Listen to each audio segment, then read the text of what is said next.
Déjà pour les gens qui ne me connaissent pas, je m'appelle Olivier Leland, je suis coach agile chez SOAT et formateur certifié en management 3.0.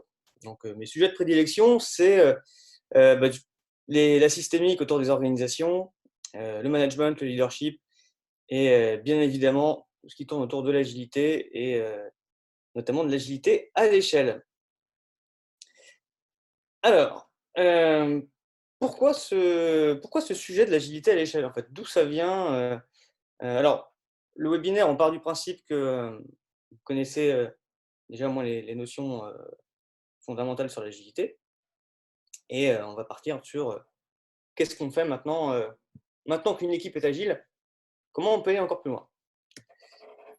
Alors, il y a beaucoup de questions existentielles que les entreprises se posent, quels que soient les contextes, quelles que soient les tailles et les secteurs d'activité.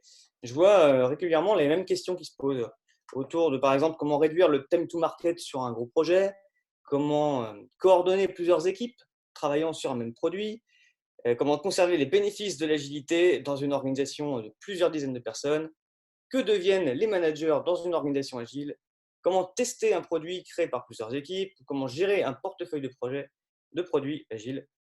Bref, voilà, ça c'est les questions principales en fait, auxquelles les gens sont, attendent des réponses et cherchent pas mal depuis plusieurs années maintenant. L'agilité à l'échelle, la problématique principale, c'est celle-ci. Donc là, je reprends un petit dessin d'Henri Kniberg qui est très parlant. Quand on veut aligner une équipe, ok, bah, on lui donne une vision, c'est assez simple. 2, 3 équipes, ok, on discute, on reste encore à une taille de groupe acceptable pour pouvoir interagir efficacement et régulièrement. Par contre, quand on arrive à plusieurs dizaines d'équipes, là, ça devient quasiment impossible. Et donc, c'est un problème qui est très souvent rencontré et qui est bien connu. Alors, on va me dire, oui, la solution, c'est de donner une vision. Les gens sont alignés par une vision. Eh bien, ouais, c'est l'un des ingrédients, mais ça ne suffit pas. Parce que si je vous donne la vision suivante, ok, il faut relier les deux rives qui sont de chaque côté d'une rivière, et on laisse les gens s'auto-organiser. Bah, il y a une équipe d'un côté qui va faire un tunnel, l'équipe en face va faire un pont, et avec les meilleures intentions du monde, on arrive finalement à une situation qui, qui n'est pas celle du tout escomptée. Donc il y a un problème d'alignement. Et en fait, la définition de l'agilité à l'échelle, très très simple, c'est celle-ci. Comment aligner efficacement plusieurs équipes travaillant au sein d'une même chaîne de valeur? Alors là, dans cette définition, il y a plusieurs notions. Donc il y a cette notion d'alignement. Efficacement, donc efficacement, qu'est-ce que ça veut dire derrière? Bah, pareil, on précisera ça tout au long du webinaire. Plusieurs équipes, donc là c'est une notion effectivement à l'échelle, donc l'agilité au sein d'une équipe, maintenant c'est inter-équipe, et qui travaillent au sein d'une même chaîne de valeur. Donc comme je viens de le dire, c'est interdépendant, donc ces équipes vont travailler sur une même chaîne de valeur, donc un, un même workflow qui va avoir plusieurs étapes pour transformer une expression de besoin en un produit utilisable. Et donc toutes ces étapes-là, bah, les différentes équipes qui vont travailler sur différentes étapes, ces équipes-là sont interdépendantes, interagissent entre elles, et donc il faut les aligner en gardant les bénéfices de l'agilité. C'est ça l'agilité à l'échelle. Alors il y a plein de gens qui ont, je suis vraiment pas très très loin, je suis très très loin d'être le premier à avoir abordé le sujet, je ne suis pas le dernier non plus, et il y a plein de gens très brillants qui ont déjà réfléchi sur cette problématique depuis de nombreuses années et qui ont sorti des frameworks ou autres retours d'expérience. Alors, juste dans les grandes lignes, on va regarder un petit peu les frameworks. Donc, le plus connu, celui qui est le plus déployé aujourd'hui dans les grandes organisations que j'accompagne, c'est SAFe, donc Scaled Agile Framework, et qui, qui propose en fait un alignement en se basant sur du Scrum de Scrum, avec des cérémonies à plusieurs niveaux, et sur 3 voire 4 niveaux, en fait, qui sont au niveau de l'équipe, au niveau d'un programme, donc là c'est inter-équipe, et au niveau carrément d'un portefeuille de stratégie d'entreprise, avec une mécanique de flux tiré, donc de gérer ses initiatives, ses portefeuilles, comme dans un flux tiré avec un système Kanban. C'est ce qu'il y a de plus déployé aujourd'hui en France, en tout cas. On commence à avoir pas mal de retours d'expérience. Le framework évolue chaque année. Il se complexifie d'ailleurs d'année en année. Donc il y a des bonnes choses à prendre, il y a des choses effectivement qui sont pas évidentes à mettre en place. Ce qui est plus connu dans ce framework et de plus emblématique, c'est ce qu'on appelle le PI planning. Donc vraiment comment coordonner toutes les équipes au sein d'une même chaîne de valeur à travers une planification, une roadmap, des interdépendances, comment gérer ces interdépendances, comment éviter les blocages, etc. Deuxième, le plus ancien, finalement, le plus ancien, un peu moins connu finalement que Safe, mais très connu quand même, beaucoup plus dans les pays anglo-saxons d'ailleurs, c'est LESS, donc Large Scale Scrum. C'est tiré sur une base de plusieurs centaines d'expérimentations. Donc c'est vraiment une démarche empirique qui a mené à ce framework. Et là, on retrouve vraiment le Scrum de Scrum avec des sprint planning d'équipe, des sprint planning inter-équipe, pareil pour les rétrospectives, pareil pour les stand-up, etc. Avec derrière des principes de Lean, de System Thinking, etc. Il y a plusieurs versions de ce framework. Il y a une version normale et une version huge.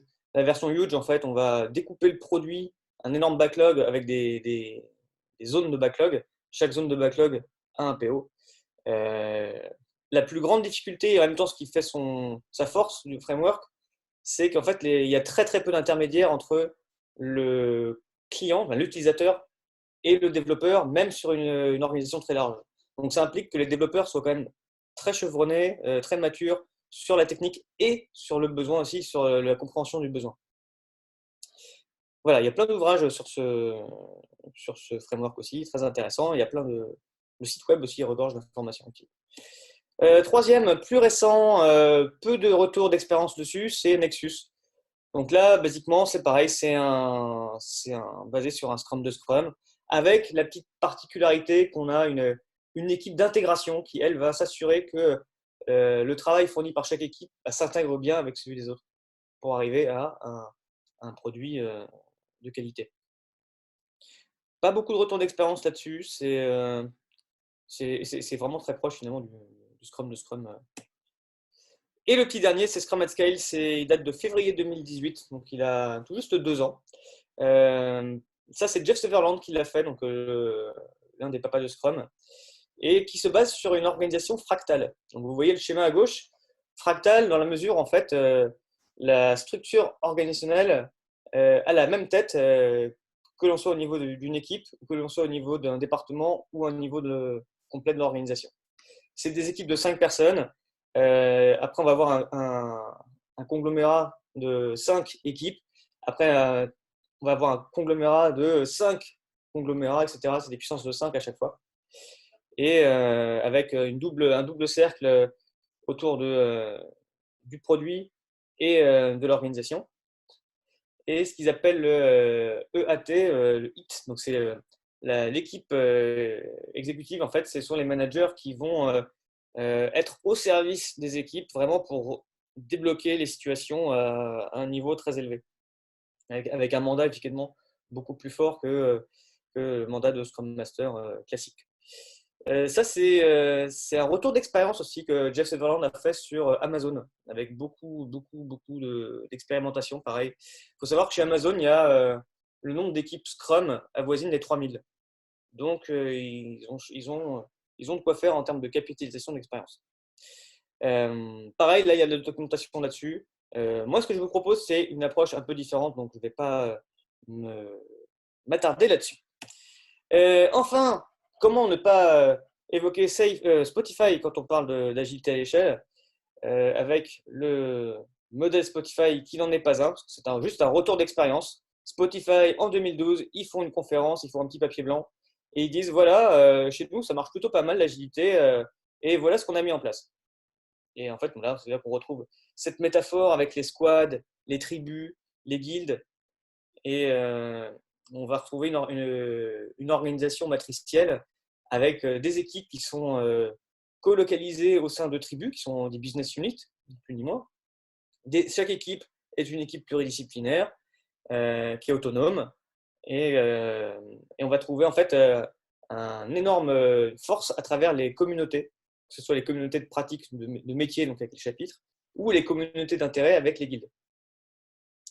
On voit aussi beaucoup maintenant d'expérimentation, de tambouille, ce qu'on appelle le Spotisafe, où on prend du Safe, on prend du Spotify, on essaie de faire un petit mélange, et avec quelques succès, avec beaucoup d'échecs aussi.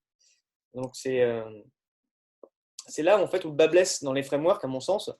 Et je vous ai mis une citation de Nigel Thurlow, qui est quelqu'un de chez Toyota, du département méthode, et donc qui connaît très bien le Toyota Production System, et qui nous parle d'une organisation à l'échelle, en fait, une agilisation à l'échelle. Et il nous dit qu'en fait, les frameworks, de base, c'est agnostique d'un contexte. Le problème, c'est qu'à l'échelle, le contexte devient tout. Donc des patterns, des techniques, des expérimentations et des équipes qui sont responsabilisées, qui sont autonomisées, c'est essentiel. Mais par contre, il n'y a pas de recette miracle aujourd'hui, en tout cas. Pas à l'échelle. Pas à l'échelle. Sur une équipe, on peut trouver des recettes magiques qui marchent très bien. À l'échelle d'une organisation, ce n'est pas encore le cas. Du coup, moi, j'ai pensé à une autre approche. J'ai pensé à une autre approche que je trouve très, très intéressante et qui parle de pattern organisationnel, en fait. Plutôt que d'utiliser un framework, on va utiliser un ensemble de patterns organisationnels. Alors, c'est quoi le pattern organisationnel? C'est juste une solution générique, réutilisable, à un problème récurrent dans un contexte donné, dans notre cas, dans une organisation. Et un framework, c'est ni plus ni moins qu'un ensemble cohérent de patterns organisationnels. Je vous ai mis en fait à côté le livre en fait, de Coplayan et Harrison en fait, qui décrit un petit peu cette notion de pattern organisationnel. Et pour vous montrer un petit peu en détail qu'est-ce que ça signifie, je vous ai mis un petit schéma en fait, qui est tiré de l'ouvrage précédent où on parle de Scrum, mais d'un point de vue pattern organisationnel. Et bien ça donne ça. Il y a 33 patterns organisationnels dans Scrum. Et en fait, la maxime de Scrum qui dit Scrum, c'est simple à comprendre, difficile à maîtriser, ben, je trouve qu'en fait là, elle prend tout son sens quand on voit finalement, on soulève le capot de Scrum et on voit derrière tout ce que ça implique en termes de pattern. Alors, la métaphore que j'aime bien utiliser pour expliquer un petit peu l'avantage de cette approche, c'est par rapport à une voiture. Si vous voulez aller plus vite, eh ben, vous pouvez avoir la solution clé en main. Vous prenez une voiture de sport, ça marche bien. Par contre, si vous voulez vraiment révéler tout le potentiel de votre organisation, eh ben là, il va falloir mettre les mains au cambouis, tester, expérimenter et vraiment bien préparer chaque détail, customiser chaque élément de votre organisation. Et là, vous allez avoir votre voiture préparée, taillée pour la course, qui va aller super vite, qui sera efficace et efficient. Donc, à gauche, ça va être plutôt effectivement un framework. À droite, si vous allez jusqu'au bout de la démarche, bah, ce sera les patterns organisationnels. Alors, des patterns organisationnels. Moi, j'ai fait le parti de prendre trois éléments en fait, pour distinguer les patterns organisationnels.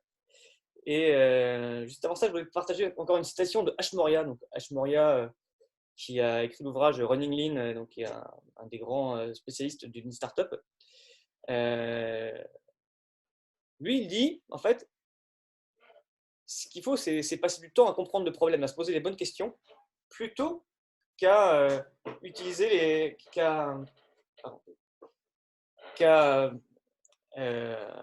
aimer sa solution. Et parfois, quand je vois les frameworks, en fait, on adore prendre des frameworks, on adore utiliser des solutions toutes faites, on dit voilà, c'est ça que ça va marcher, et on passe pas assez de temps finalement à comprendre le problème qu'on a. Donc, on va essayer de se poser cette question-là en fait, et à travers ces patterns organisationnels, de poser quelles questions, quelles problématiques on a et comment y résoudre. Les trois types de patterns organisationnels que j'ai identifiés, il y a des patterns structurels, comportementaux et plus techniques. Je vous propose de faire un petit tour d'horizon de 3 ou 4 patterns de chaque type. Comme ça, on pourra, vous aurez un petit peu une vue d'ensemble de, de cette approche. Alors, les patterns structurels, j'en ai identifié une dizaine. Il y en a beaucoup plus que ça, bien évidemment. C'est un travail qui est encore en work in progress. On va commencer avec le premier, qui est très classique et qui répond à la question suivante. Comment diminuer les dépendances inter-équipe? Comment réduire le time to market? Donc, les équipes pluridisciplinaires, ça, c'est un pattern qui va marcher très, très bien pour ça. Un exemple d'équipe pluridisciplinaire, c'est ce qu'on appelle la feature team. Ça, c'est un exemple parmi tant d'autres. Et qui peut aussi prendre la forme de… donc là, on est sur équipe feature team, on est sur une équipe orientée fonctionnalité, mais on pourrait avoir des équipes orientées expérience utilisateur, parcours client, etc., qui sont formées de plein de personnes avec différentes compétences complémentaires pour arriver à faire tout un besoin, à répondre à un besoin. Second pattern, en fait, on va parler de communauté de pratique. Et donc là, ça répond à la problématique suivante. Comment est-ce qu'on peut partager les bonnes pratiques, les apprentissages ou développer les compétences? Donc ça, problématique classique. Eh bien, la communauté de pratique, c'est un pattern qui marche pas mal du tout pour ça, qui permet de créer un espace sécurisé pour l'innovation, pour l'apprentissage, pour l'entraide, pour l'amélioration.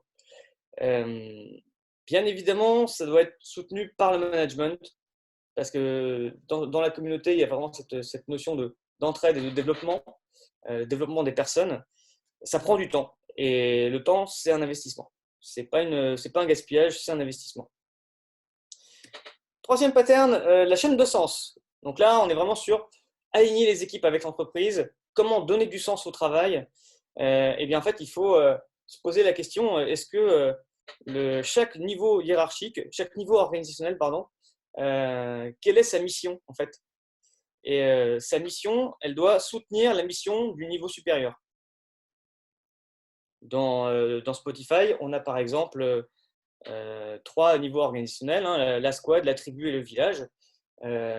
La squad va avoir des objectifs qui vont soutenir les objectifs de sa tribu, et la tribu aura des objectifs qui vont soutenir les objectifs et la raison d'être de son village. Donc tout ça, en fait, ça se traduit par un alignement des objectifs qui doivent être transparents, et pour les gens qui connaissent un petit peu, ça vous rappelle les OKR, donc objectifs qui résultent, qui sont un système de définition d'objectifs et d'alignement, surtout organisationnel. Donc ça, c'est quelque chose, je ne vais pas m'étendre sur le sujet parce que les OKR, c'est un sujet à part entière qui pourrait prendre une formation complète. Mais en tout cas, l'idée, c'est d'aligner les gens à travers une raison d'être, pourquoi on fait les choses. Et à tel niveau supérieur, on doit être aligné avec les niveaux supérieurs. Un petit dernier pour la route sur les patterns structurels. Comment utiliser le budget plus efficacement entre plusieurs équipes interdépendantes? J'ai encore eu cette réflexion, cette question avec des clients ce matin. Donc là, en fait, l'idée, c'est de ne pas financer une équipe et de siloter le financement des équipes, mais c'est de financer la chaîne de valeur en global et de répartir le budget à travers les équipes quand l'équipe en a besoin. Et donc ne pas casser cette structure budgétaire fixe où on a un budget fixe par équipe à l'année, et arriver plutôt sur un budget de type capacitaire et flexible, et non pas au niveau de l'équipe, mais au niveau de la chaîne de valeur. Donc ça évite le classique arbitrage go-no-go par projet, ça encourage la décision centrée sur la valeur métier. Et donc on arrive plus facilement à une organisation centrée sur le produit plutôt que sur le projet avec cette approche. Voilà quelques exemples de patterns structurels. Est-ce qu'on a déjà des questions sur ces premiers types de patterns? Est-ce que vous avez des questions, des remarques? Alors ouais, on a une question de Nicolas qui demande si tu vois un lien entre les patterns organisationnels et tout ce qu'on peut faire en recherche en psychologie expérimentale, notamment la psychologie sociale. Ouais, totalement, ouais. Totalement, parce qu'en fait, dans les patterns comportementaux qu'on va voir juste après, effectivement, il y a des techniques de communication, il y a la psychologie de groupe aussi, il y a des facteurs effectivement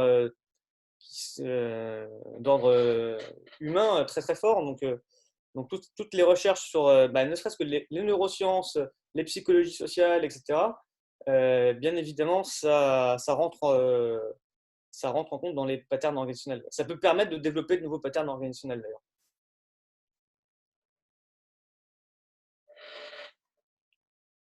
Il n'y a pas d'autres questions, tu peux continuer. Ok, eh bien écoutez, c'est parti. On va parler de patterns comportementaux maintenant. Et donc là, on va parler de choses que vous connaissez sûrement, des exemples que vous connaissez déjà. Première question, une problématique classique, comment fluidifier le travail et le partage d'informations entre équipes? Et bien là, vous faites un daily meeting, non pas intra-équipe, mais inter-équipe. Donc c'est une mise à l'échelle du daily meeting classique. Et donc là, on va répondre à trois questions légèrement différentes de ce qu'on a l'habitude d'entendre en fait dans un DSM. Euh, Première question, quel blocage empêche mon équipe d'atteindre l'objectif du sprint? Donc là, on n'est pas sur l'individu, sur moi, mais sur mon équipe. Deuxième question, mon équipe fait-elle quelque chose qui va empêcher une autre équipe d'atteindre son sprint goal? Troisième question, avons-nous découvert d'autres dépendances entre les équipes ou découvert un moyen de résoudre une dépendance actuelle? Vous voyez, en fait, là, on met le focus sur les dépendances inter-équipes, les blocages éventuels inter-équipes et les moyens d'y résoudre. Donc ça, typiquement, moi, je l'ai mis en place dans une DSI où toutes les équipes, en fait, ont synchronisé leur stand-up le matin et une fois que le stand-up par équipe est fini, les Scrum Masters de chaque équipe ou les Agile Masters, comme vous les appelez, les facilitateurs, vont se réunir, eux, pour faire un stand-up très, très similaire, mais en se posant les questions là, et autour d'un board spécifique pour visualiser un petit peu les interdépendances entre équipes et voir comment est-ce qu'on peut les minimiser et réduire les risques de blocage inter-équipe. Autre pattern comportemental, c'est les décisions décentralisées. Comment prendre de meilleures décisions plus rapidement? Là, ça fait référence à l'ouvrage Turn the Ship Around de David Marquet, donc, qui est commandant d'un sous-marin nucléaire de l'US Navy qui a complètement inversé le leadership dans son navire pour pouvoir gagner en efficacité. Lui, il dit clairement déplacer l'autorité là où se trouve l'information. Donc, c'est les personnes qui ont l'information qui prennent la décision. Qui doit décider d'un go-no-go en prod? C'est bien évidemment aussi les développeurs ont leur mot à dire. C'est eux qui ont l'information, savoir si au niveau de la qualité, au niveau de la fiabilité, ça tient la route ou pas. On doit postponer la livraison. Donc ça, c'est un pattern effectivement qui va couvrir un large spectre parce qu'on va parler de leadership, on va parler de responsabilisation, de délégation. Mais en tout cas, l'idée phare de ce pattern-là, c'est que de pouvoir déléguer des prises de décision à un niveau organisationnel inférieur pour gagner en efficacité. L'armée, pour info, l'armée utilise ce pattern-là très très souvent quand ils sont sur le terrain. En fait. Quand ils sont en temps normal, c'est très hiérarchisé, très command and control pour le coup et bureaucratique. En action, en fait, c'est très tactique sur le terrain avec des décisions, des équipes autonomes, avec des décisions décentralisées et une réactivité avec eux. Autre pattern, en fait, alors celui-là, en fait, je l'ai vu dans les entreprises libérées, ce que Frédéric Laloux appelle le advice process. Donc, comment responsabiliser toute personne d'une organisation. Et ben, en fait, avec ce pattern-là, on dit que n'importe qui peut prendre n'importe quelle décision si elle a respecté les deux conditions suivantes. Premièrement, l'employé a consulté des experts du domaine concernés par la décision. Et deux, l'employé a consulté les personnes impactées par cette décision. Il y a plusieurs entreprises notamment en France, les entreprises libérées comme Favi, comme Chronoflex, comme Poult, qui ont mis en place en fait ce genre d'approche. Et avec juste cette possibilité offerte aux employés, en fait, les employés se responsabilisent. Et contrairement à certaines idées reçues, ils ne font pas n'importe quoi. Au contraire, parce qu'il y a il y a, il y a la consultation en fait, des employés qui sont impactés par cette décision, qui est un facteur extrêmement important pour prendre la décision. Et donc, les gens prennent bien souvent de meilleures décisions que si c'était le top management qui l'avait fait.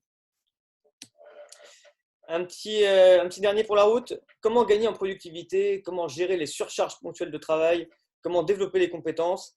Eh bien, utiliser du temps de relâchement, donc en anglais du slack time. Ça veut dire staffer les équipes à 80-90% maximum de leur temps. Donc pareil, ça remet en cause des années et des années et des années de surproductivisme avec du surbooking dans les avions, avec des charges à 100-110%, parce que sinon on perd notre temps. Et en fait, non, c'est pas du tout ça. En fait, on se rend compte que avec l'approche en flux tiré, on est plus performant en staffant à 80% qu'en staffant à 100%. Pourquoi? Parce qu'on peut gérer des surcharges exceptionnelles de travail, des urgences réglementaires, admettons.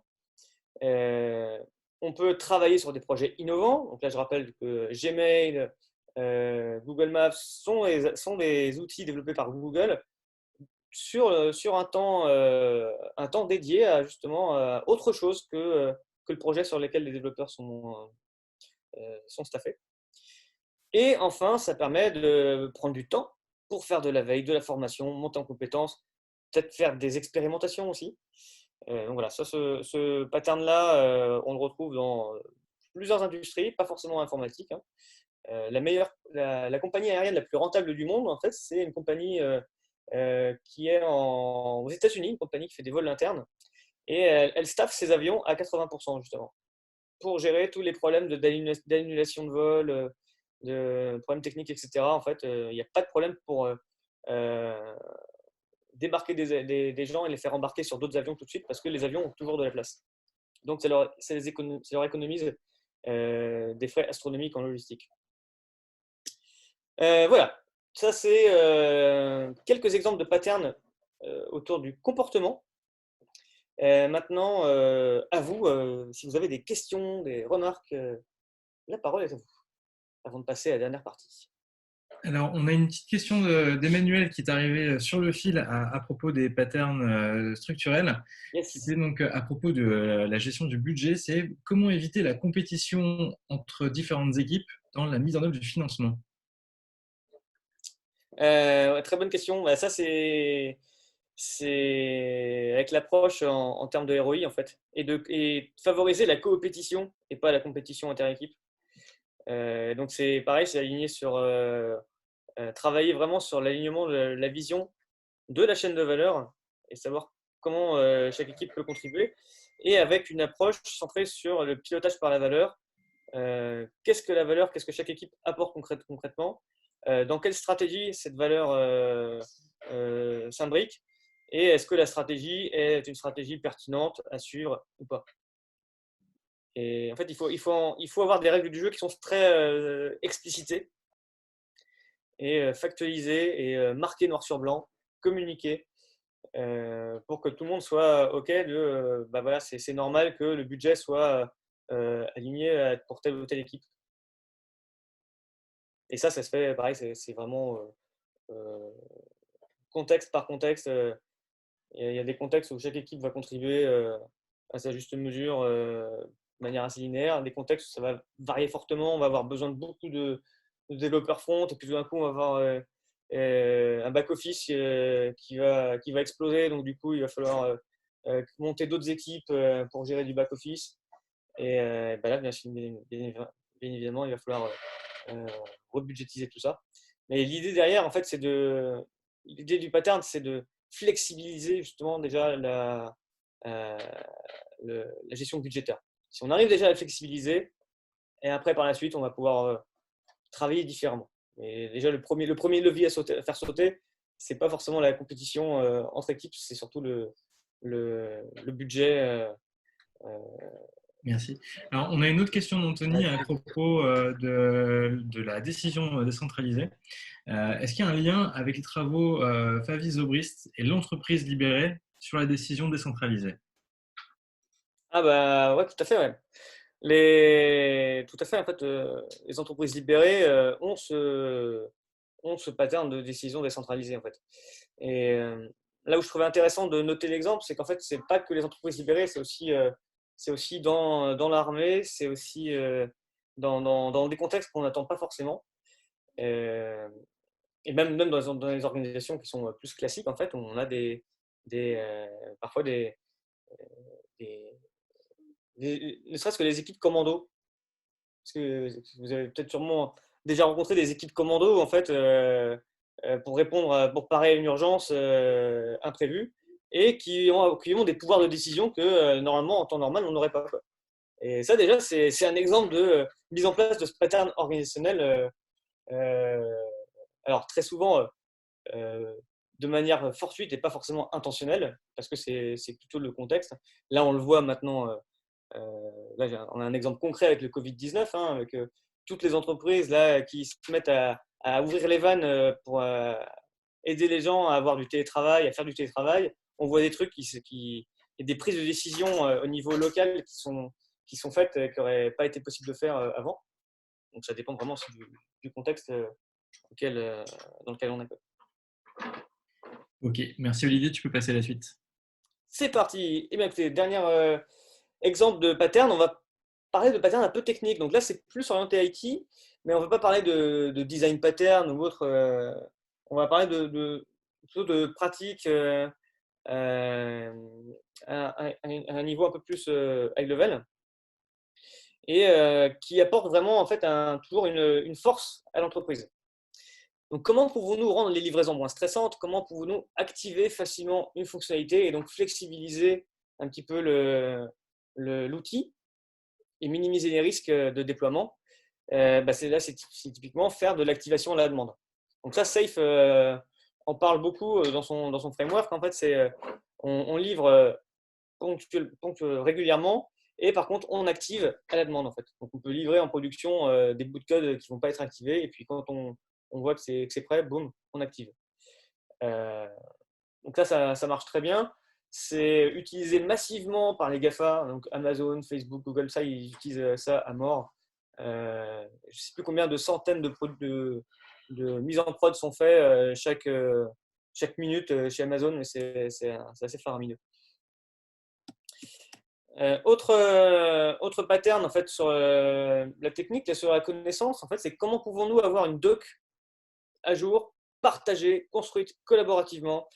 Et bien en fait, c'est changer la vision des choses en fait de la doc statique qui est figée dans un document texte, un document un Word, mais on transforme cette documentation statique en quelque chose de dynamique, un espace web collaboratif dans lequel en fait chaque personne du projet peut mettre à jour, amender, ajouter ou supprimer des informations, des parties spécifiques de la documentation.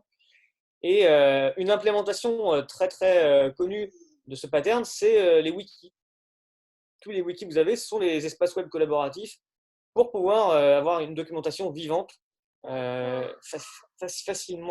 facilement modifiable et navigable aussi. Mais c'est aussi le côté accepter, rechercher l'information, pouvoir rechercher rapidement, accéder rapidement à l'information. Donc ça, c'est extrêmement important d'avoir ça dans son organisation. Alors celui-là, on va aller encore un peu plus loin dans les possibilités des patterns organisationnels. C'est comment améliorer l'innovation, la qualité et la motivation à la fois. Et bien, en fait, vous mettez tout votre code source interne, vous mettez tout votre code source interne euh, euh, en mode libre d'accès à tous les développeurs. Et donc, en fait, n'importe qui peut travailler sur n'importe quel projet, mais bien sûr, on n'a pas le droit de commiter sans avoir une revue préalable. Et toute modification, du coup, elle est revue systématiquement par un team leader, par un par le responsable de l'application. Et Google fonctionne comme ça depuis des années. Donc, c'est-à-dire qu'en fait, tout leur code source, c'est un immense repository auquel tout le monde a accès, comme si c'était un projet open source, mais interne à Google. Et donc, c'est comme ça qu'on a vu des bug fixes, des idées émerger, des développeurs qui étaient sur Android, par exemple, qui avaient une bonne idée sur Gmail, bah tiens, hop, ils vont accéder sur le code de Gmail, ils font une petite modif, ils l'envoient aux personnes responsables de l'application concernée, et eux, ils valident ou pas. Donc, les gens se sentent impliqués, donc ils sont motivés. Les gens collaborent beaucoup plus. J'ai plusieurs amis qui sont chez Google en fait et qui me disent en fait ce qui est génial, c'est que tu peux parler d'un sujet et il y a un mec que tu connais pas du tout, il vient te voir, il t'écoute, il fait ah bah tiens ton sujet m'intéresse, on peut travailler ensemble dessus et tout. Donc ça c'est toute une culture derrière en fait qui va se mettre en place pour favoriser l'innovation et la collaboration. Et ça, ce pattern-là aide à mettre en place cette culture. Voilà. Est-ce que vous avez des questions, des remarques, des commentaires sur cette dernière partie? Écoute, sur cette dernière section, il n'y a pas eu de questions particulières, donc tu peux continuer. Eh bien, écoutez, ok, super. Conclusion, parce que voilà, on arrive bientôt aux 40 minutes. Finalement, l'agilité à l'échelle, et là je reprends un petit article fort sympathique de mon confrère Jean-Claude Grosjean. Les éléments essentiels finalement de l'agilité à l'échelle, en fait, si on veut se retrouver dans cette approche agnostique avec des patterns organisationnels, on peut déjà prendre quatre éléments. En fait. Le premier élément, c'est le programme planning. Donc, dans Safe, ils appellent ça le PI planning. Donc, c'est un pattern en fait, d'alignement des gens à travers un énorme événement social. Donc, on a ce pattern-là. On a bien sûr le management visuel. Donc, ça, j'en ai pas parlé, mais il fait partie des patterns organisationnels. Management visuel à tous les niveaux.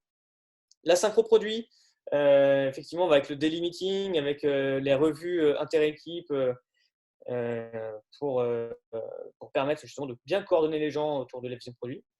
Et bah, le Scrum de Scrum, parce qu'en fait, le Scrum de Scrum, mine de rien, c'est à la base de tous les frameworks que vous rencontrez en termes d'agilité à l'échelle. Safe, Less, Nexus, Scrum at Scale, les quatre se basent sur le Scrum de Scrum. Et pour un élément réussi, parce que finalement, quand on voyait je parlais au tout début de la définition de l'agilité à l'échelle, c'est comment aligner efficacement. Eh bien, aligner efficacement, donc on a dit qu'il y avait une vision, mais que ça ne suffit pas. Il y a également de la transparence. Donc là, on l'a évoqué, la transparence, par exemple, sur les objectifs, sur le management visuel, sur les remontées de problèmes, etc., avec les boucles de feedback. Donc, qui est d'ailleurs le troisième point, boucle de feedback. Multiplier les boucles de feedback au niveau de l'équipe, mais inter-équipe aussi. Avoir des priorités très claires, avoir un backlog à l'échelle qui est bien construit, avec justement des priorités explicitées pour tous. Et enfin, avoir de l'espace pour l'apprentissage. Donc, l'apprentissage organisationnel, apprendre de son fonctionnement, expérimenter différemment, donc mettre en place des rétros. Ça, c'est voilà, la base de l'alignement. Et les patterns organisationnels, plutôt que d'avoir une approche effectivement tout en un, bah, vous allez pouvoir choisir à la carte par rapport aux problématiques que vous avez concrètement sur le terrain. Vous allez choisir à la carte des patterns et avancer non pas en approche Big Bang pour mettre en place un gros framework, mais en approche pas à pas, petit à petit, expérimenter, regarder ce que le pattern a réussi à résoudre et avancer comme ça par itération. Et je dirais tout ça, en fait, parce que si vous voyez un petit peu la vue d'ensemble, on se rend compte que ça dépasse même le cadre de l'agilité à l'échelle, en fait. Ça va même jusqu'à une organisation agile. Et, en fait, on peut voir les choses comme ça, finalement, avec toutes ces transformations agiles qu'on fait, ces applications d'agilité à l'échelle. L'idée, en fait, c'est pas de changer l'organisation, mais l'idée, c'est de faire en sorte d'acquérir la capacité de changer au bon moment. Et avec ça, l'organisation, en fait, on veut la doter de 3 super pouvoirs qui seront savoir innover, savoir s'adapter et savoir anticiper. Donc avec ces 3 super pouvoirs-là, l'organisation elle va devenir résiliente et donc elle sera agile. Voilà, ça conclut ce séminaire, ce webinaire, pardon, spécial confinement. J'espère que ça vous a plu. Et pareil, on a encore un petit moment ensemble pour partager des questions, des remarques. N'hésitez pas. Et la parole est à vous. Alors, merci Olivier. Je t'invite à ouvrir un peu la fenêtre de chat si tu peux. Yes. On a pas mal de questions sur les différents frameworks, notamment le PO5, la synchro des PO. Effectivement, c'est vrai que tu n'en parles pas forcément dans ta présentation. Ouais. Du coup, est-ce que tu peux en dire quelques mots? Oui, tout à fait. Alors oui, pour info, oui, je donne une formation de 2 jours complète sur ce sujet-là. Donc là, on pourra voir beaucoup plus en détail si ça vous intéresse.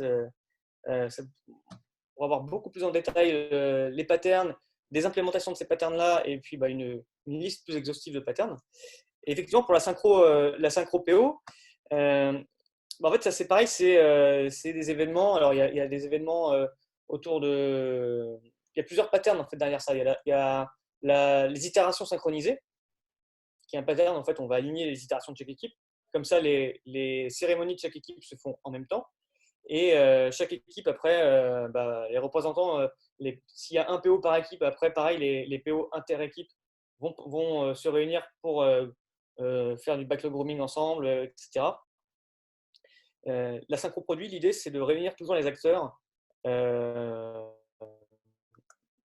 les bons acteurs ensemble, qui vont essayer de garantir cet alignement avec la vision produit et ils vont pouvoir du coup bien redescendre cette vision aux équipes opérationnelles. Ok, merci. Une autre question, est-ce que tu as documenté quelque part les différents patterns que tu as listés là pendant la présentation? C'est en cours. Ok. C'est encore. Déjà, dans la formation, il y en a une petite trentaine. Et après, à côté de ça, je vais essayer Je suis sur le projet un peu plus ambitieux de créer une petite base de connaissances autour des patterns organisationnels parce qu'il y en a vraiment plein, plein, plein, plein, plein. Et en plus, on en découvre chaque jour. Il y en a un que je vous en fais un petit bonus. C'est un développeur de chez Murex qui m'a raconté ça en fait. Et eux, ils ont mis en place ce qu'on appelle un daily learning.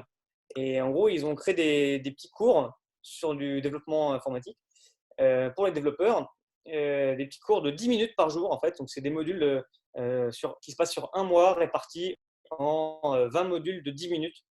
Et donc ça se passe au sein des open space des développeurs, quoi. Donc c'est pas les gens qui vont en formation, c'est la formation qui vient à vous. C'est ça la punchline. Et ils ont remarqué que du coup, qu'au bout de plusieurs mois, il y avait de plus en plus de monde qui assistait à ces mini-cours et que les gens appliquaient directement. Ils appliquaient le mini-cours, c'était par exemple entre 11h50 et midi, 10 minutes. Et dès l'après-midi, les mecs, ils pouvaient appliquer ce qu'ils avaient vu, essayer d'aller un peu plus loin. Et ils ont vu que la qualité logicielle a fait un boost et continue de faire un boost depuis maintenant ça fait 2 ans, je crois, un peu plus de 2 ans qu'ils font ça. Et ça marche très très bien. Donc pareil, ça c'est des patterns qui émergent et et qui, euh, qui apportent de nouvelles solutions à des problématiques qu'on a tous rencontrées.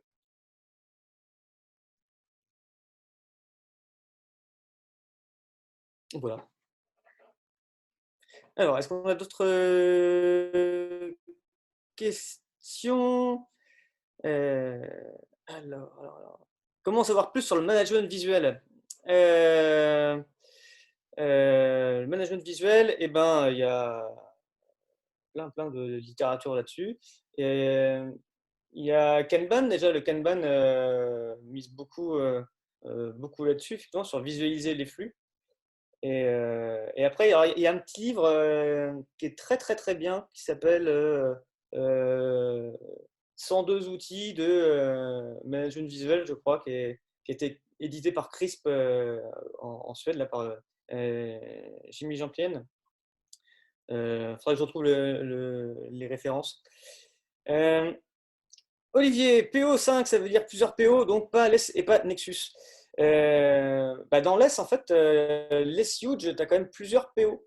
Tu as des area product owners. Donc eux, pareil, ils peuvent se synchroniser entre eux. Mais effectivement, on va retrouver le côté synchro-PO beaucoup plus dans Scrum at Scale et Safe que dans l'ES, quoi. Euh, alors, le PO5, ouais, d'expérience plus importante que le Scrum of Scrum, bah, ça va de pair en fait, parce que le Scrum de Scrum, tu dois t'organiser quand même pour bien communiquer. Et la synchro PO, tu dois t'organiser pour assurer que ta vision produit, on est tous raccord là-dessus et qu'on ne s'empiète pas sur les morceaux du produit ensemble, quoi. Par rapport à la sécurité, exposer cela sur la prod, est-ce une si bonne pratique? Euh, Exposer cela sur la prod. Ah, par rapport à l'activation sur la demande, je suppose. Euh, alors, en fait, l'agilité, je vais répondre à un truc ultra bateau, mais l'agilité, ça nécessite de base une maturité technique. Et, il faut quand même une certaine maturité technique pour aller au bout des choses. Les patterns que j'ai évoqués, là, c'est pas forcément des trucs qui sont faciles d'accès. Je pense justement à cette activation à la demande. Si ça nécessite des versions différentes de modèles de données, là, ça devient beaucoup plus compliqué. Et il faut versionner ces bases de données, il faut versionner les data en elles-mêmes. Hein, les data en elles-mêmes doivent être versionnées pour que puisse comprendre que sur telle ou telle version de la base de données du modèle, bah, je dois prendre telle ou telle version de, de, de mes champs. Et donc, ça nécessite une rigueur en termes de sécurité, effectivement. Mais en termes, avant la sécurité, déjà en termes d'ingénierie logicielle, quoi. Alors, on remercie également toute la communauté dans le chat qui a fourni les liens vers le livre sur les différents types de management visuel. On a une Ah, question à voilà, ouais. propos de ta formation Merci, d'agilité à Anne. l'échelle. Est-ce qu'elle est disponible en distanciel?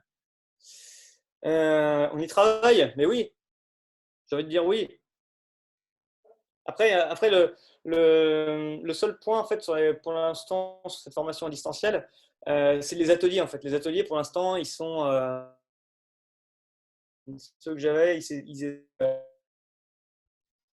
donc il faut que je trouve quelques alternatives en distanciel, mais sinon tout le reste, ça peut se faire en distanciel, tout à fait.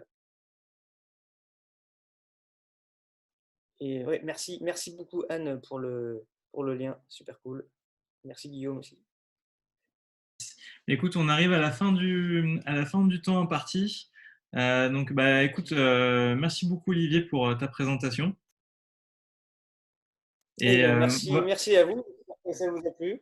on va vous Et mettre dans le chat un lien vers un questionnaire de satisfaction. N'hésitez pas à donner vos feedbacks, ça nous aide beaucoup. ouais, carrément, ouais. Les feedbacks, on est preneurs. Si vous voulez d'autres webinaires, on est aussi preneurs et content de partager ça avec vous. Euh, Prenez soin de vous. Pour vous spoiler, la semaine prochaine, on aura un webinaire sur Kanban et les 10 instincts pour lutter contre lesquels lutte Kanban. Voilà. Merci à tous.